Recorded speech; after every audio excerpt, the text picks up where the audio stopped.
уважаемые члены Общественной палаты, уважаемые присутствующие, прежде всего хотелось бы выразить огромное соболезнование семье Вики Кашубовой, как это так получилось, и в этом мы все разделяем, и не только соболезнуем, но и разделяем не только ваше горе, но и чувствуем свою ответственность, нашу разделенную ответственность.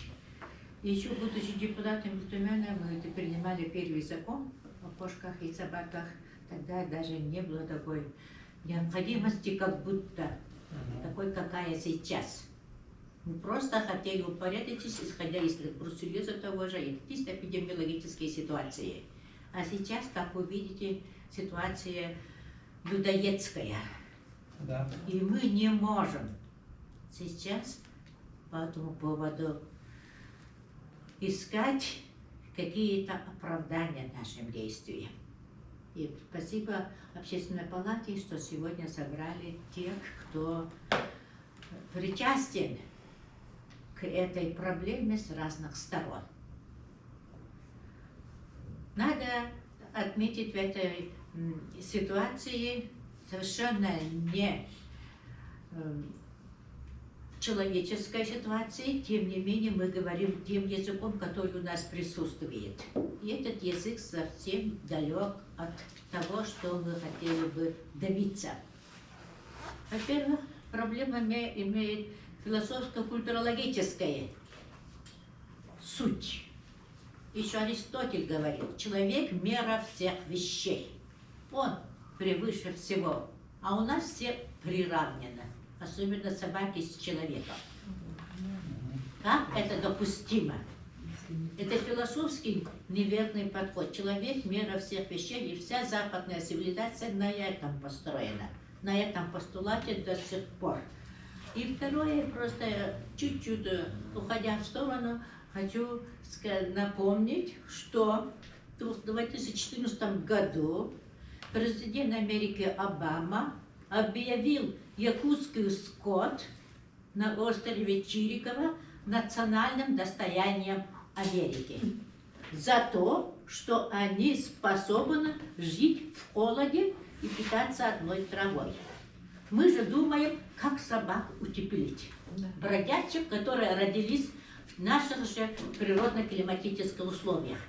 На самом деле они в этом не нуждаются, если уж на то пошло. Наш якутский скот прекрасно ходит. А что, наши собаки в городе не могут, что ли, сами жить? Допустим, это я к тому говорю, что мы подходим к собаке как к человеку. А это животное приспособлено природно-географическим условиям нашей географической среды. Из этого надо и исходить. Следующая ситуация, когда мы еще обсуждали то время с Броневицкой и позже, точнее раньше, 3 января 2020 года, когда мы потеряли Сардану, резко изменилась. Ситуация именно общественная, политическая, в целом российская. Мы с вами находимся сейчас с военным бюджетом. У нас военный бюджет. У нас сокращение со всех сторон. Даже детского питания идет сокращение. А вот сегодня вот рассуждение идет, как увеличить питание собак бродячих, никому не нужных. Вздумайтесь, друзья, насколько у нас переместились наши ценности, которые мы облекаем в наши документы, правовые, нормативные. Наши сумошники, вы думаете, так хорошо питаются? Вздумайте. Поэтому ни рубля не должно быть в пользу диких бродячих собак, где бы они ни находились. Хоть в мегаполисе, хоть в Якутске, хоть в Нерункеле, хоть какой-либо деревушке. Полный отказ от заботы о них. Они должны быть уничтожены. И вот тогда начнется другой отсчет. Вот именно то, о котором сейчас сказал Михаил Михайлович. Я хочу, хорошо изучали мы законы в связи с этим. Это наши законы, так называемые гуманные. Тогда, когда мы сами знаем, в военное время живем, не до гуманности в самых различных аспектах. Вот законы, допустим, в Японии, во многих странах, так называемых цивилизованных, законы настолько же серьезные по отношению к одомашниванию, домашнему содержанию хоть чего угодно, живого, в том числе кошек и собак. Вообще невозможно в Японии держать даже кошек. Скажите, Брамыги. Да. Да, не говоря уже о собаках, которые нуждаются в личном Николай в Японии жил долго и существовании. работал. Да, там совершенно невозможно. Столько надо перепон пройти, чтобы зарегистрироваться, столько налогов надо платить, столько угроз, штрафа и так далее, что, упаси Боже, иметь такую живность. Богатые могут.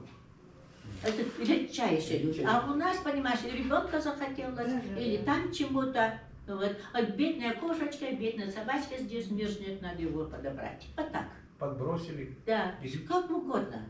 Ну, мы понимаете, это культурологическое значение имеет. Конечно, мы люди очень добрые, по своей, особенно русское характер. Насчет кошек это вообще нечто. Уже собак, уже детей нету, а кошек много. То есть это особое, это культурологическое содержание это имеет, поэтому наша особенность в этом состоит. Но когда речь идет о жизни ребенка и его смерти, мы должны выбрать жизнь ребенка. Несмотря ни на какие увещевания, существующие культуре, культуру тоже надо менять в пользу жизни человека, тем более беззащитного человека. Это вообще недопустимо. Как это удалось пройти Верховный суд? Я вообще удивляюсь. Как это можно было? Вот тоже, когда мы начинали вот это 3 января, этот собачий разговор, за 20 дней вот это общественная палата города Якутска уже ставила этот вопрос. Давайте с собаками что-то делать. Не просто что, не дай бог, что случится. Не прошло и 20 дней, как уже случилось. И сейчас тоже, как Верховный суд закрыл эту статью, тут же случилось. То есть нужно... Какая-то мистика. Да. Нет, это не мистика. Ну, Это речь идет о безответственности тех, кто принимает решения. Они не видят за этими законами, за этими своими постановлениями, решениями настоящую гуманную сущность принимаемых ими решений. Поэтому мы сегодня должны высказать свое общественное порицание решению Верховного суда. Мы имеем на это право. Может быть, сейчас хитровяз действующих федеральных законов позволяет им принимать такие решения, но мы с вами защитники жизни, тем более детей. И мы обязаны по своей совести, по своему общественному положению и нашим ценностям, которые мы все с вами разделяем, стать на защиту жизни. Тем более вот такие нарастающие цифры, видите, прогнозом я просто удивил. А еще будет больше. Я даже переспросила и так и не услышала разговор. У нас пока 3000 беспризорных, теперь еще безнадзорных, еще будет 4 безнадзорных. 4,5. Сколько? 4,5. Да, 4,5, да? То есть это прогрессивно, нарастающее. Тогда, когда на самом деле законы запрещающие, ограничивающие должно быть... Регулирование должно быть. Да, какое-то падение же цифр должно же быть. Это речь говорит о том, что общественность наша вот эта культура не запрещает. Значит, в мозгах у нас эта проблема еще сидит, в нашей культуре. Потом второй наш документ должен быть обращен к населению Якутии, чтобы они ответственно относились к своим, как называется? Питомцам. Это даже не питомцы, их так назвать невозможно. Друг. Какой там друг? Какой друг, да? Собака. Да. К содержанию собак. Да.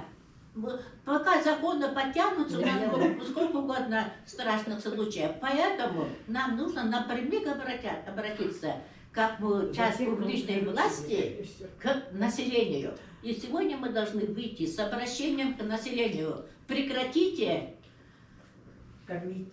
Нет, это не бросают вопрос. И кормить, и Нет, бросать. внутри, в семье содержать безответственно содержание собак. Сформулировать надо, чтобы в семьях был только их любимый питомец, а не тот, который в любой момент может быть выброшен и уничтожен или собаками, или сам он будет заниматься таким же агрессивным поведением. То есть это в наших силах на самом деле. И регулировать содержание собак через повышение культуры ответственного отношения к животным. Это очень важно. А все время уповать на какие-то ветеринаров или на каких-то там этих прокуроров, это не дело. У нас государство не очень правовое, это мы прекрасно знаем. И вот следующее, вот что я еще раз хочу обострить ваше внимание, у нас бюджет военный, мы находимся с вами в сложнейшей ситуации всего. Следовательно, мы должны действовать из этих позиций. Что есть приоритет?